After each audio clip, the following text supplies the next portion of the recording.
한아메리카 자연신학 오늘 23강독 하겠습니다.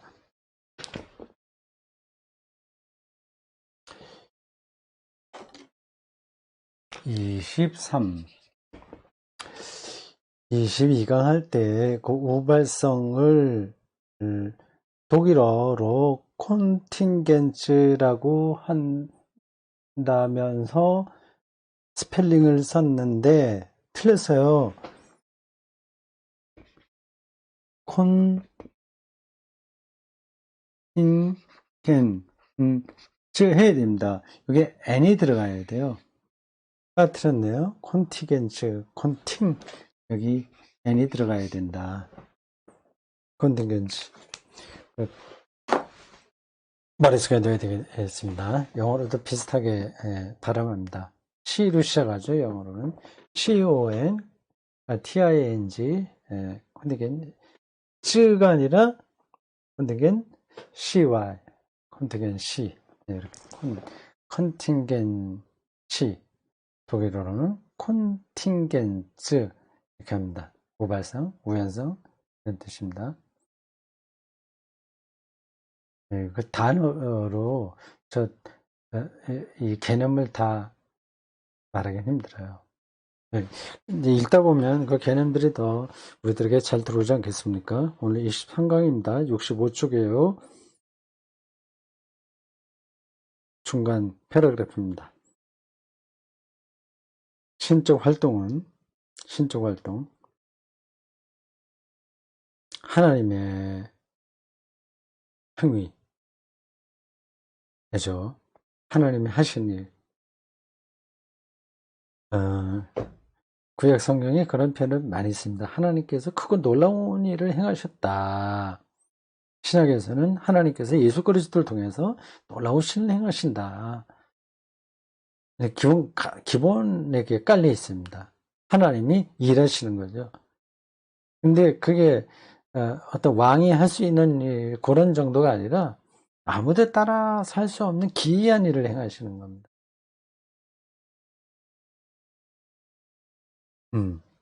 신적 활동은 단일한 행위 계기들의 우발성과 즉자성을 해함이 없이 작용하고 있으며 하나님의 행위는 단일한 행위 계기들의 우발성과 즉자성을 해함이 없이 계기 지금 유튜브를 통해서 우리가 대화하잖아요. 이런 것들이 다 계기입니다. 제가 이렇게 강독을 하는 이런 모든 행위들이 계기가 있어요. 그리고 우발성과 즉자성, 인미 어떻게 발음하나니? 인미 다이엇이라고 그러나? 즉자성, 이거 즉자성, 즉시성. 내가 이거를 연필을 던지면 가잖아요. 이게 안 가면 안 돼요. 가야 되죠. 이런 것들을 깨뜨리지 않으면서도 하나님의 행위는 작용한다는 겁니다. 우리가 이 연필을 던지는데 하나님이라고 해서 이걸 딱 막지는 않아요. 물론 이 앞에 다른 물건이 있으면 막히겠죠. 그것이 아니라 그냥 요술 부리듯이 던진 연필이 멈추거나 공중에 떠 있거나 뭐 이렇게 하는 건 없죠. 그렇게 하지 않으시면서도 하나님의 활동은 여기에 작용하고 있다. 이는 신학 전통 속에서 하나님이 세계를 지배한다는 개념으로 동일시 되어 왔다. 그대로 유지가 되면서 그를 방해하지 않으면서 그를 부정하지 않으면서 하나님이 활동하신다는 거죠. 바로 이 창조에 대한 이 신적 지배 개념 때문에 신적 지배, 우발적 사건들과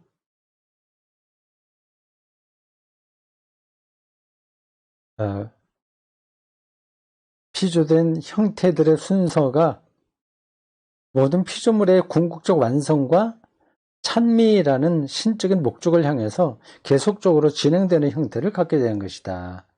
이게 성경이 이야기하는 신적 활동의 본질입니다.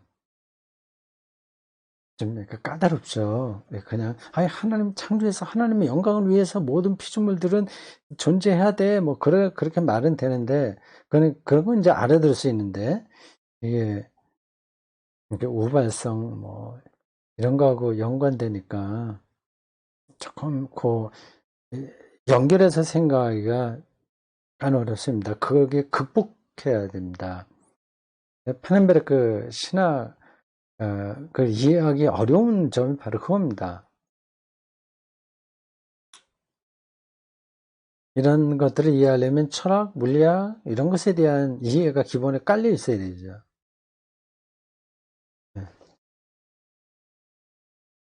보존과 협동과 지배의 세 양상들은 그게 앞에서 나온 개념들인가요? 보존은 됐고요. 협동이라는 말도 앞에서 한번 나왔죠. 그리고 지배의 세 양상들은 보존, 하나님이 창조를 보존하신다. 그러니까 관성이 있는 거죠. 그리고 지금도 이것도 보존돼야 되죠. 연필이 그대로 있어야죠. 갑자기 없어지면 안 되죠. 협동과 협동은 뭘 얘기하나? 앞에서 나오긴 한 것 같은데 지배는 바로 지금 얘기한 겁니다. 이게 이 연필이 던지면 그냥 날아가는 거가 유지되면서도 하나님께서 활동 하시는 걸 가리켜서 하나님의 지배라고 얘기하는 거죠. 협동이 뭘까? 여기서 지나가겠습니다. 나중에 알게 되겠죠. 이 세 양상들은 하나님의 섭리라는 개념으로 한데 묶인다. 그러나 태초의 창조 활동과 이미 기존하고 있는 세계 과정 속에서의 신의 섭리적 활동 사이의 차이가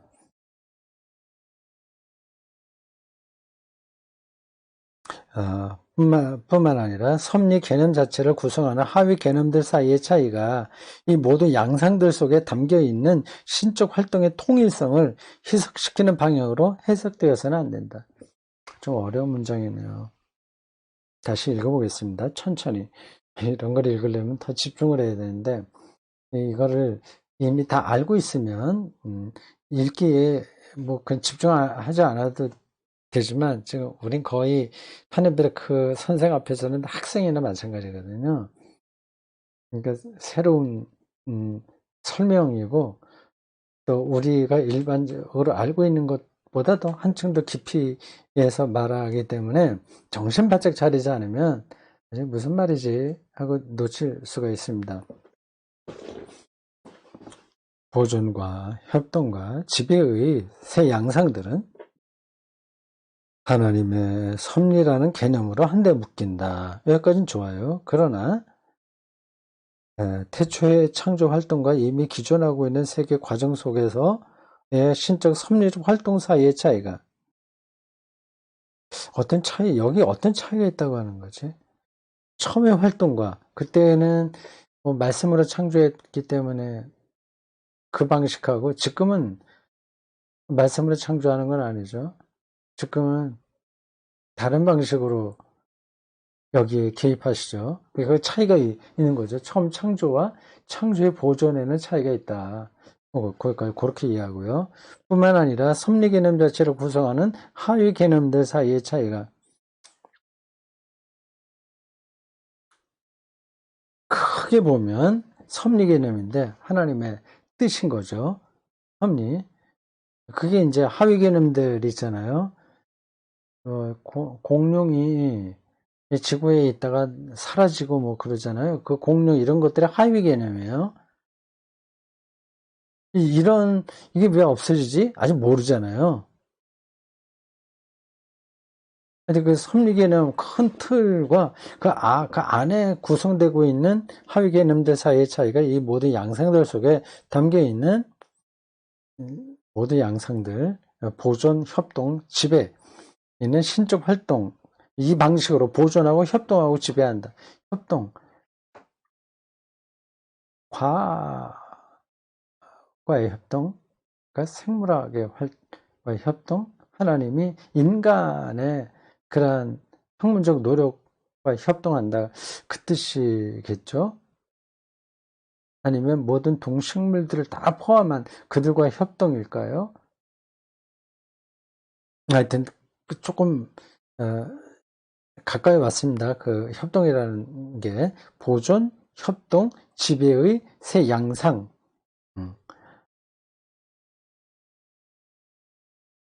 이 속에 담겨 있는 신적 활동의 통일성을 해석시키는 방향으로 해석되어서는 안 된다. 차이가 있으나 그러나 요 세 양상 사이에 있는 신적 활동의 통일성을 약화시키는 건 아니다.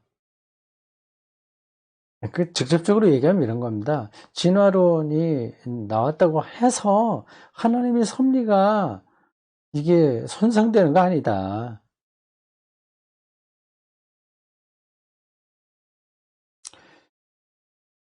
17세기에 관성의 원리가 도입되면서 하나님의 창조적 활동이 담지한 전체 개념체계는 상당한 도전을 받게 되었다. 하나님 없이도 그냥 이 물리의 세계가 힘을 갖고 그냥 나간다 하니까 그럼 하나님의 창조는 이미 끝나버린 거네. 그런 생각이 들잖아요. 도전을 받게 되었습니다. 독일의 철학자 한스 블룸멘베르크는 이 주목할 만한 사건을 반복해서 강조해 주고 있다. 어떤 사건이죠? 그 관성 원리가 발견된 건가? 왜냐하면 이 사건은 근대 역사에서 무척이나 중요했기 때문이다. 데카르트에 의해 공식으로 만들어진 관성의 원리는 관성의 원리, 그걸 얘기하는 거는 관성의 원리. 그 전에도 관성이 있었는데 몰랐죠. 그게 이제 인간에 의해서 우발적으로 들어오게 된 겁니다. 관성의 원리는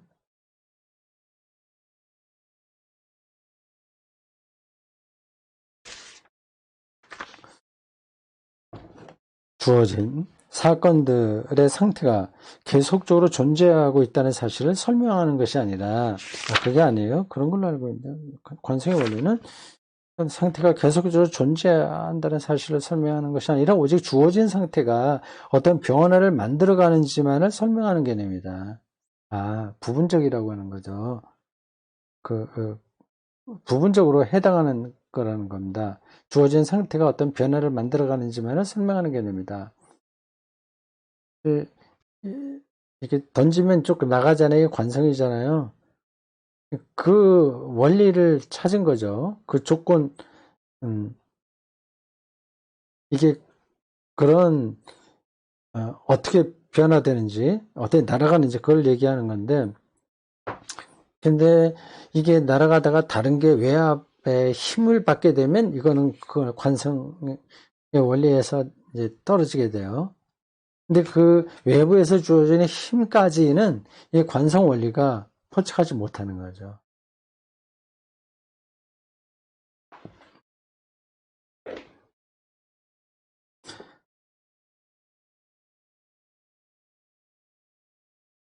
이 원리는 태초의 창조 개념을 폐지하는 것이 아니라 일단 창조된 사물의 계속적인 보존은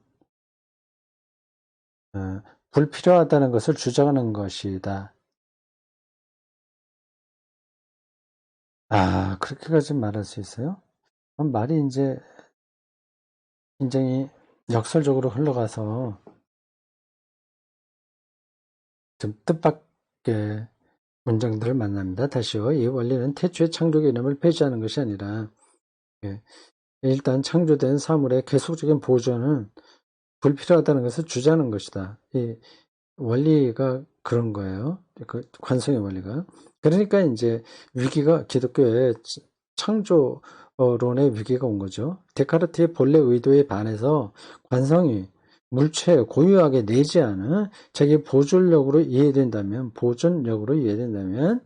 이와 같은 귀결은 당연한 것으로 볼 수 있다. 이런 관점에서 볼 때 자연의 초월적 보존이라는 실로 피상적인 수밖에 없다. 그러니까 창조 개념이 이런 데로 떨어질 수 있다고 하는 거지. 초월적 보존. 직접적으로는 보존에 영향을 미치지 못하고 초월적으로 하나님께서 섭리하신다 이런 정도로 떨어지게 되는 겁니다. 그렇게 되면 결국 피상적인 원리 그 창조론이 될 수밖에 없고, 그럼 그게 위기인 거죠. 피상적인 데로 떨어지게 되면요. 마찬가지로 운동의 전달이죠. 운동의 전달에 의해 물체들에게 일어나는 변화들을 설명하는 기계론도 피조물들의 활동 속에 나타나는 신적 협동 개념을 피상적인 것으로 만들어버렸다. 그렇죠. 지금 기계가 다 해버리니까 그게 절대적인 기준이 돼버린 거죠. 그럼 하나님이 여기에 이 세계에 보존의 능력으로 함께한다는 말이 피상적으로 떨어지게 됩니다. 관계가 없다는 거죠, 말하자면. 그리고 나오지, 이신론. 태우듯이 결국 이신론이라는 근대 물리학의 관성의 원리가 도입된 귀결로 간주돼야 할 것이다. 그런 게 오랫동안 과학계에 철칙으로 자리를 잡았습니다. 이신론이죠. 신의 창조를 인정하나 그래서 그것을 끝난 거고, 이 세계는 관성의 원리에 따라서 하나님의 간섭 없이 진행된다고 하는 겁니다. 그러니까 하나님의 섭리, 하나님의 보존 이런 것들은 피상적인 데 떨어지는 거죠. 됐어요. 설명이 까다롭긴 한데 잘 따라가면 어렵지는 않습니다. 근데 이런 걸 우리가 별로 평소에 생각하지 않아서 소화시키기가 조금 힘들 뿐이죠. 그리고 이러한 이해가 없으니까 우리는 자연과학에 대해서 알레르기 반응을 일으키는 겁니다. 굉장히 위험하듯이 생각하는 거죠. 결코 그러지 않습니다. 자연과학을 너무 무서워할 것도 없고, 그렇다고 해서 그걸 무시하면 좀 다 안 되죠. 무서워하지 말고 무시하지 말고 있는 그대로 보면 됩니다.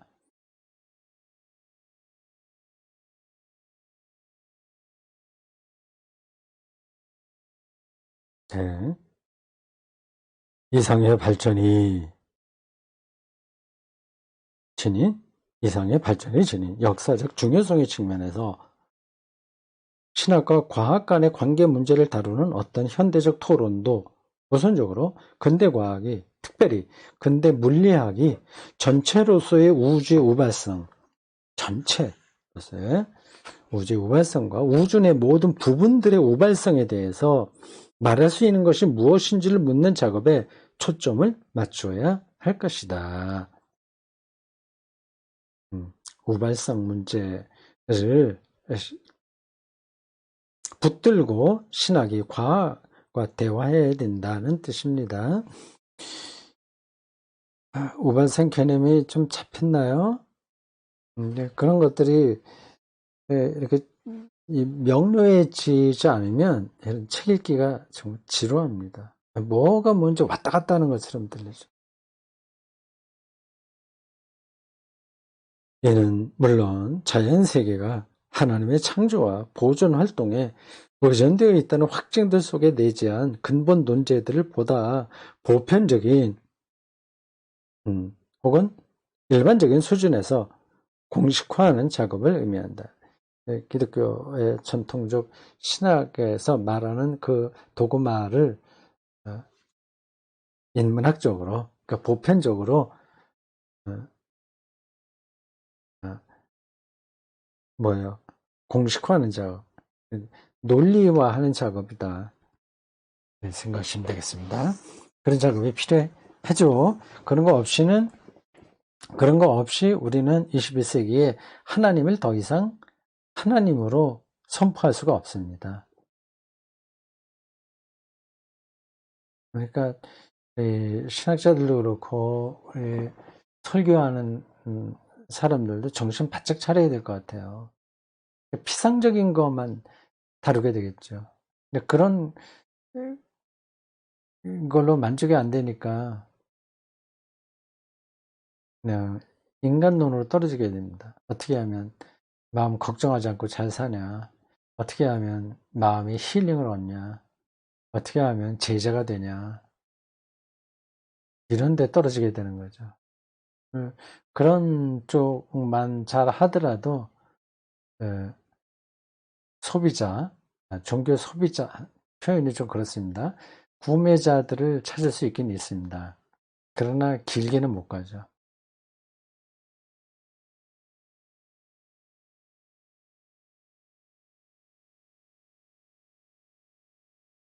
자연과학 분야에서 우발성 물음에 대한 토론이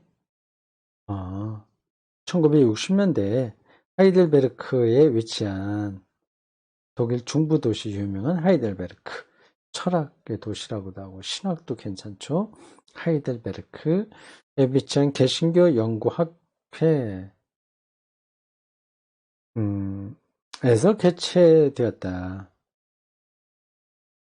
이건 영어로 달지 말고 독일어로 달아야 되는데 독일의 신학대학에 있는 연구소인데 왜 영어로 이렇게 달았죠? 개신교 연구학회가 참 표현이 좀 너무 느슨하네요. 개신교 연구학회라고 하는 건 그렇게 표현하면 좀 이상하네. 근데 영어로 그렇게 되어 있습니다. The Protestant Academy of Research. 예, 개최되었다. 그 우발성이라는 주제는 과학 언어의 특성과 범위와 한계들을 특별히 법칙과 우발성의 상관관계를 성찰하는 방식으로 다루어졌다. 벌써 오래전에 이런 일들이 독일 개신교 연구학회에서 일어났군요. 벌써 몇 년 전입니까? 사실 60년 전에 앞서가네요. 거기에서 과학의 법칙적 가설들 각각은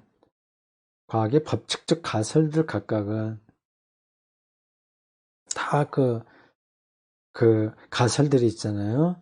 그것들은 그러한 가설적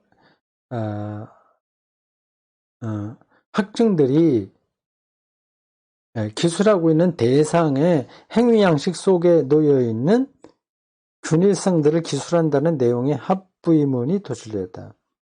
뭐 딱딱한 표현인데 넘어가요. 그런데 대상 그 자체는 그 대상, 그 리서치하는 대상 이거죠. 예? 작업 가설의 대상이죠. 어떤 것을에 대한 가설을 내는 거 아니겠어요? 학문이라고 하는 건요. 그 대상 그 자체는 기술되고 있는 가설과 관련하여 우발적으로 주어져 있지만 또한 법칙을 확증하는 사례로 동시에 제시된다. 우발적이면서 동시에 확증적이다. 그리고 그 대상의 소요성 속에 담겨 있는 대상의 소요성, 개개변 하이트인데 그 대상이 그렇게 있다고 하는 겁니다. 주어졌다고 하는 겁니다. 산이라고 하는 거는 산의 소요성이 있잖아요. 지구 지질의 판 운동을 통해서 그 솟아오르게 된 겁니다. 그게 이제 소유성이에요. 거기에 담겨 있는 우발성이라는 요인은 과학적 진술들 속에 명시적으로 주목되지 않는다. 우발성이 과학에서는 별로 잘 다뤄지지 않는다는 거예요. 주목받지 않는다. 초점은 오히려 정식들로 표현될 수 있는 균일성들에 놓여진다. 우발성은 좀 논외로 치고 똑같이 하나의 법칙으로 설명할 수 있는 균일한 성질들, 그런 것만 붙드는 거죠. 이게 과학이 그 어느 범주 안에서만 게 확실한 거지, 좀 벗어나게 되면 또 달라져요. 그런데 바로 이 균일성은 우발성하고 반대되는 겁니다. 균일한 그런 성질들이 그 자체로는 철저하게 규명되지 않는 어떤 기층 속에서 발생한다는 사실이 점차 인식되고 있다. 어떤 기층, 어떤 차원, 어떤 범주, 그 안에서 일어나고 있는 거지, 그걸 벗어나게 되면 달라진다는 겁니다.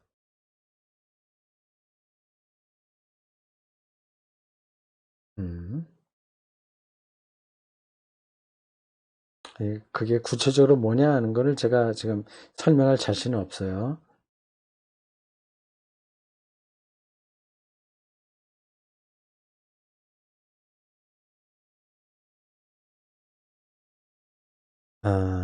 그냥 뭐 조금 도움이 되라고 한마디 상식적으로 얘기한다면 이렇습니다.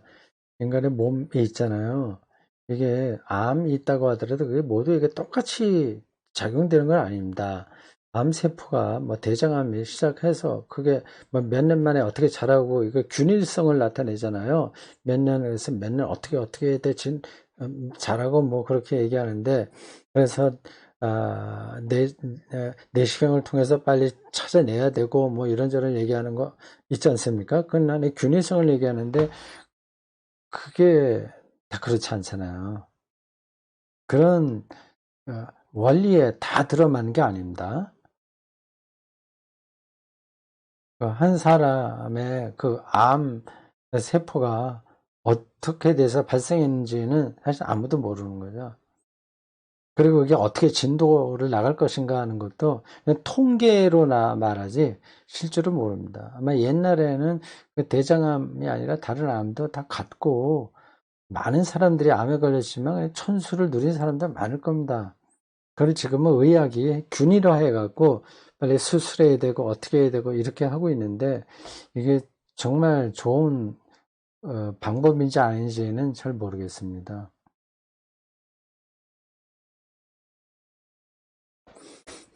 그걸 얘기하는 걸 겁니다. 오늘 요 대목이 말이죠. 그러나 가만히 생각해 보면 과학적 공식들이 자연 과정들의 구체적 사례들로 응용되려면 방정식 자체의 확증된 균일성과 관련해서 우발적인 것으로 간주될 수밖에 없는 초기 조건과 한계 조건이 필요하다. 초기 조건과 한계 조건. 이것도 참 전문적인 용어인 것 같은데, 넘어가겠습니다. 아울러 방정식을 구성하는 자연 상수들도 우발적 인자들로 간주된다.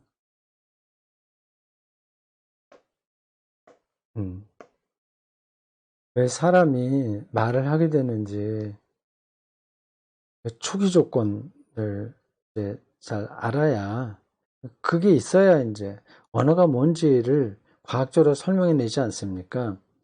근데 그거 초기 조건을 알 수 있나요, 과학이요? 이미 그렇게 주어져 버린 건데. 그러니까 빅뱅 이전을 알 수가 있나요? 빅뱅 이후만을 말할 수 있을 뿐입니다. 이는 자연 법칙이라는 가설적 진술들을 통해, 자연을 기술하는 것은 우발적으로 주어진 그 사건들의 소재를 전제한다는 것을 의미합니다. 우발적으로 주어진 그거를, 그 현상을 엄밀하게 통계를 내고 균일화하는 거지, 왜 그런 것들이 일어나는지는 모르는 거예요. 그렇지만 과학 공식들은 그 우발성에 초점을 두지 않는다. 왜냐하면 그 공식들의 본래 의도는 자연 현상이 담재하는 우발성에도 불구하고 그 현상들 속에서 발생하는 균일성들을 공식화해내는 것이기 때문에 목적이 바로 그거라서 그 우발성에는 관심을 두지 않습니다.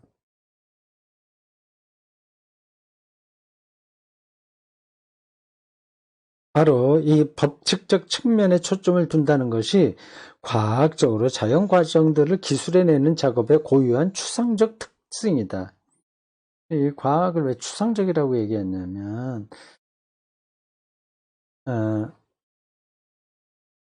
초기 조건 이런 것들을 이제 없이 이제 있는 거만 갖고 이야기하기 때문입니다.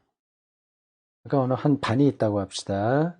초등학교, 중학교 반이 있어요. 근데 여기에 어떤 아이가 하나가 있습니다. 좀 장애라도 좋고, 하여튼 좀 특별한 애가 있어요. 근데 걔를 여러 가지로 교육학적인 측면에서 연구할 수 있습니다. 네, 과학이죠.